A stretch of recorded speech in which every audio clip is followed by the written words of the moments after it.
Hey everybody, welcome back to Epic Baker Studio. My name is John and we're going to talk about our favorite topic, Games Workshop. Just because new information dropped, I really don't want to go back into that whole retcon at female Adeptus Custodes controversy, but we're going to have to dip our toe back in. So before we do that, there was originally supposed to be last night an upload for the Coriolis RPG that I'm doing a review on from Free League Publishing. That's going to be later on tonight around 6 o'clock p.m. Central Standard Time. So watch for that video then. If you hit the notification bell and you go to the little top, you can get it whenever anything is uploaded. Please, I really appreciate all the views, all the chit chat that we've had about this. Make sure you're hitting the like button or dislike if you feel so inclined. Hit the subscribe button so you'll be notified whenever I make a hot take video, and you can correct me on it, call me out on it. And it really just helps the channel, plus the comments. I really do appreciate everybody's been involved in this kind of a brief resurgence in the channel. So what are we talking about today? Oh boy. A controversy is not a controversy. It is a issue that has popped up that is not quite what people think it is. What am I talking about? I'm talking about Rachel Tung. She is or was the chief financial officer for the past 9 years with Games Workshop. She has worked with the company for the past 27 years. So if we go into like normal working age, she's probably, I'm going to guess probably in her, I mean, it's almost 30 years. If we throw in 3 more years of working odd jobs, so 30 years, say 18. So she's got to be almost 50 years old. Not that there's wrong with that, because I'm 50 years old, but it's probably retirement time for her. I think Tom Kirby, he was the last CEO. I think he was with the company for 30 years and he was like, I'm done. And I think that's what kind of made the decision. Now, some people are commenting that this is a sign, especially a lot of other YouTubers, that this is a sign that Games Workshop is a stinking ship. But I don't think so. And I'm going to break this down why. So the biggest thing that we could say is that in January, the current CEO of Games Workshop, Kevin Roundtree, announced that after 27 years, Rachel Tung is going to be resigning. She's going to be leaving. She's not going to be doing a re-election. She's going to be staying on till January of 2025 to help with the smooth transition. And then that is it. So, and this happened in January of this year, January 2024. Now, could this decision have been made prior, like that day that he made this announcement? Yeah, it could have. More than likely, she's already known for good 3 or 4 months. More, let's round it up for safety's sakes. Like people I know that are retired, they've already started planning about a year out. But let's say she's started doing this last year when they got their last half earnings or the half year earnings call. Let's say November, and she made a decision. You know what? It's time to retire. We're on a high point. We got good sales. We got the stocks are up. Let's go ahead and do this. So this already happened before the female Adeptus Custodes controversy kicked off, right? Now her shares, we don't know, from what I've read, we do not know the exact date that she sold off her shares, but this is the other kind of a crux of the problem here, is that people are thinking she quit because of what's going on right now with the controversy, and she sold off all of her shares. Well, she didn't sell off all her shares. I think the timing is a bit off, but we don't know, or at least I don't know, maybe you guys know, but how the taxes work in England. When is the best time if you have shares? Is this the right time to sell for reasons XYZ? Is it because that Games Workshop, she needs to sell off her shares now before the end of their fiscal year, which is the end of May? Is the timing not about the boycott, but is the timing actually about some sort of financial, technical reason? It's the most profitable for her to sell that off. And she's only sold off 2/3 of her shares. That's 2/3, about a million. It's roughly about $1 million, I think, is what it came out to, like 865,000 dollars. So nearly $1 million in shares is what she sold off, but she didn't sell it all off. She still has a third of her shares left. So, I mean, that's what, another $430,000 worth of shares US. So she still has faith in the company. So I think that it's a weird kind of trying to calculate, is this because of the boycott or is this because of a technical reason? I'm leaning more towards the technical reason right now. The only thing that will reshape my thinking that it is because of the boycott, if we start seeing level shares being sold off by other investors, roughly within the next, I would say before the end of May, if we start seeing similar sell-offs of Games Workshop stock, then I'll be like, yeah, they're doing it because of the boycott right there. But right now, I don't think it's because of the boycott. She's retiring, essentially, is what I'm thinking. The timing, the amount of years in, and selling off her shares, so she has a comfortable buffer for her retirement, and she can turn around and reinvest that in something that might be a little bit more stable. That is my thought process. Now, do I think the boycott influenced her? It could. Looking back at Games Workshop stocks for a 5-day. Oh, look at that. Let's see. What is this day right here? April 20. Oh, that was yesterday. It dipped down to 119 and now it's back up to 120. Go back to a month. Yeah, they dipped down. I think that really the controversy kicked off on April 14th-ish timeframe, maybe 11th. And then, so we use 15th as our test here. They've dropped about 3 points. Now, when we go back and look, they're still, they're within expectations. We see this might not be because of the boycott. If we look back at every month, there is pretty much a dip in their sales. And that could be what's going on here. I don't know. Now we look back at the 5-year, let's go back to 2023. So here we are, 2024, we're at 120. Where's April? Right about, it's kind of hard to narrow down. They were lower last year. Then we go to 2022, April, they were lower. So Games Workshop's doing all right. They are a healthy company.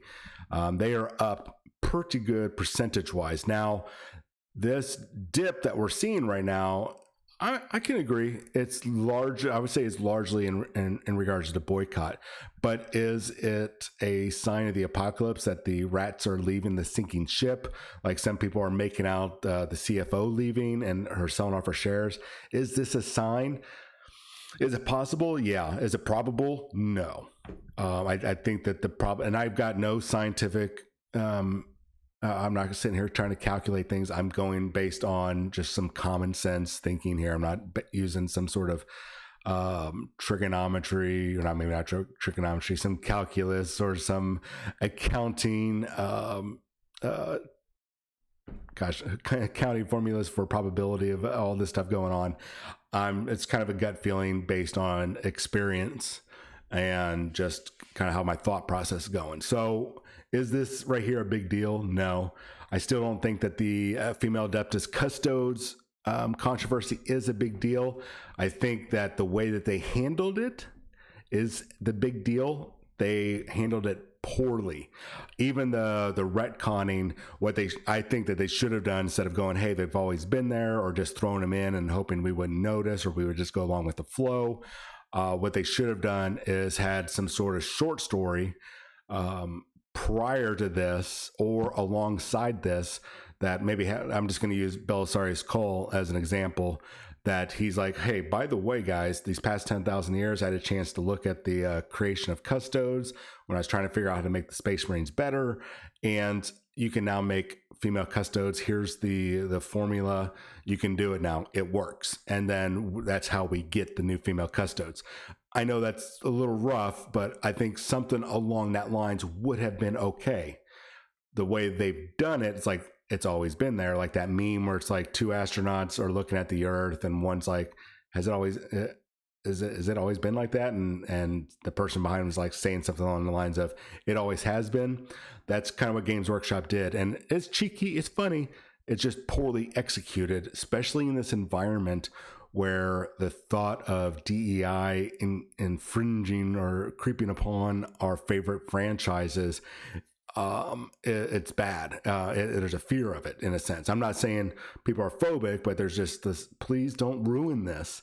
Like we saw Wheel of Time was ruined. We saw that Rings of Power was ruined. We've seen like the past few years of Marvel has been ruined, both comics and the movies. And of course, DC has been ruined. And now these companies, at least the comic book side of them, they're starting to turn around and get rid of some of that woke DEI nastiness.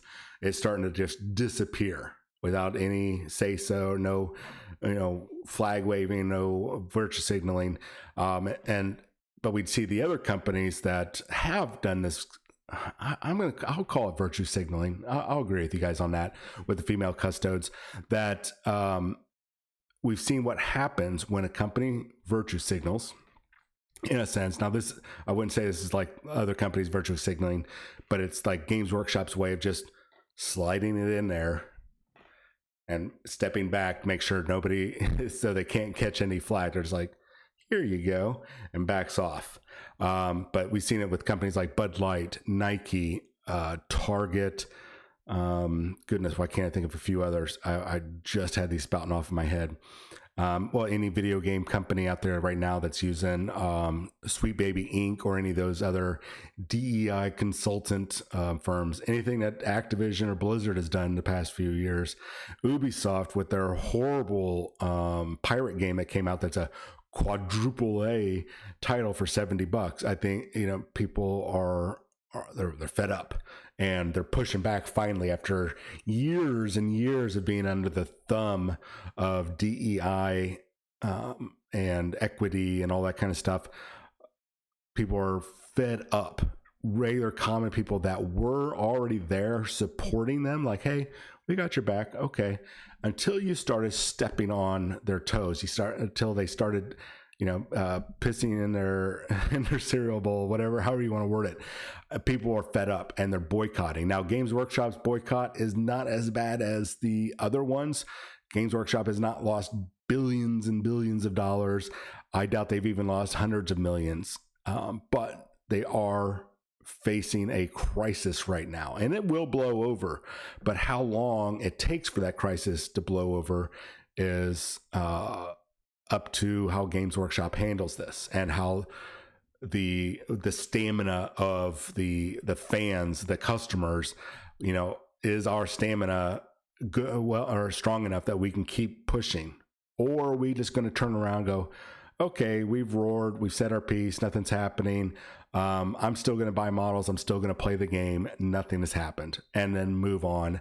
It'll end up being essentially water cooler talk later on, or locker room talk. Just like, remember that time that Games Workshop did the female custode and they gaslighted us? Yeah, that was bull crap, man. I'll never play that game again. So do you want to play Horus Heresy tonight or play 40K? And we're like, yeah, let's play 40K. That's how I see it playing out. But thankfully, I don't think it's going to play out, or it's going to disappear right away. A couple of reasons why I'm thinking that. And I encourage people to stick to their guns on this boycott. Not because I believe that the female custode thing needs to be boycotted. I think Games Workshop's practices and their rules writing, and I know that they're a model company, I get it, but the rules writing, the horrible way that they've done some retconning, and of course how they treat the local game stores and the customers, I think that is why they need to be boycotted, not because of the female custode thing. But I'll take it. If this is what it gets to get to kick Games Workshop in the junk and make them take notice, fine, I'll take it. It's not what I wanted, but I'll take it. Let's ride it out. And thankfully, it's not going to be leaving the public image over on, well, here on YouTube. And of course, on the different game web journalist websites, and even the regular journalists for like the Daily Wire. I wouldn't be surprised if we see this pop up on CNN or Fox, BBC in the very near future. All these YouTube channels and these other low-end sites, non-newspaper sites, but they're still journalists. You know what I'm saying? As long as we keep spotlighting it and bringing it into public consciousness, I think Games Workshop's going to get kicked in the junk a lot more, like they should. And it's not, and we might get a little bit of momentum against Games Workshop and get an actual bona fide response. Because right now, they're not talking about it. They're turning off notification or comments, which they're perfectly allowed to do. They have total control. Is it the right thing? No, but I get it. I wouldn't. I mean, I very well could look at some of the comments before here on some past videos on this channel, and I'm like, oh, come on, man, really? I think the only things I've actually blocked were people trying to do some scams. That's the only thing I blocked. Anyways, point being, I think that as long as we keep it in consciousness, we're gonna really kind of light a fire in Games Workshop's ass. They're gonna have to make a response unless they want to go the way of Target, Nike, Ben and Jerry's, Bud Light, all that sort of stuff. So I'm gonna say, keep it up, keep up the pressure, and I'm very thankful because there's going to be some, I think it's more clickbait, but, well, not clickbait, come from Bell of Lost Souls. If there's a gaming website out there for tabletop gaming that I think is, we'll call them odd. I would almost say woke is Bell of Lost Souls. Especially now, I haven't, I just skimmed through this article, but this is not a good thing. Only bigots hate female Adeptus Custodes. Thankfully, we got somebody that's writing these type of articles. Because of that, we get to rage even more, and it really kind of, I think it helps fuel the rage because of this. So in a way, I'm happy that they wrote these type of articles because it lights a fire under the people's ass for going after Games Workshop. Even stupid ones like this, I'm saying this one is stupid, and I'm starting to see a theme here. Abe Apfel, I might have to go back and look at some of his other articles, but the Emperor's genderqueer. Did we really need that for this game, this universe? No. I mean, he's basing the whole queer thing, gender queer thing, off of the fact that the Emperor has, through some of the visions, at least in the end and the death, that he's both male and female, and okay, he's been male and female. Does that make him gender queer? Does that make it an LGBT thing? No, I don't think it does. And I'm surprised people let this pass, either one of these. But this is the type of thing that it's bad. I think this type of writing is bad, but it's good because it helps fuel the fire. It's called a revolution. And I think that's what we need for Games Workshop to take notice, is we've got to push. So I think the bad videos that are supporting kind of DEI woke culture within within the Games Workshop universe, I think it needs to be brought down peacefully. Of course, I'm not saying let's go after them, pitchforks and all that stuff, but we also need them to keep highlighting and keep kind of pushing, because when we see them push. And right now, there's a huge anti-DEI woke wave that is getting strong. We're talking like tsunami levels here, kind of pushing back finally. And it's not the way I wanted this to go against Games Workshop, but I'll ride that wave with every single one of you raging. I might occasionally say, I'm all right with female Custodes, but I'll whisper it just very, very, very quietly. As long as we get Games Workshop to take notice and we hurt them where they need to be hurt. Now, real quick recap: CFO did not quit because of this controversy. Did she sell off 2/3 of her shares because of this controversy? It's possible. I don't think it's probable. I think there's another reason. My final thoughts on this: if we see more sell-offs, then I can I'll be right there agreeing with you that it's because of the boycott. I don't think it is, but I will reassess with more information. And I think that's what we need right now is more information. We don't have enough. One person selling off their stock and leaving months earlier, maybe even half a year earlier, does not equate to the sinking ship type of theory. So let me know what you guys think down in the comments below. Make sure you hit the like button, hit the subscribe, because it really does help the channel. And I'll see you guys later. See ya.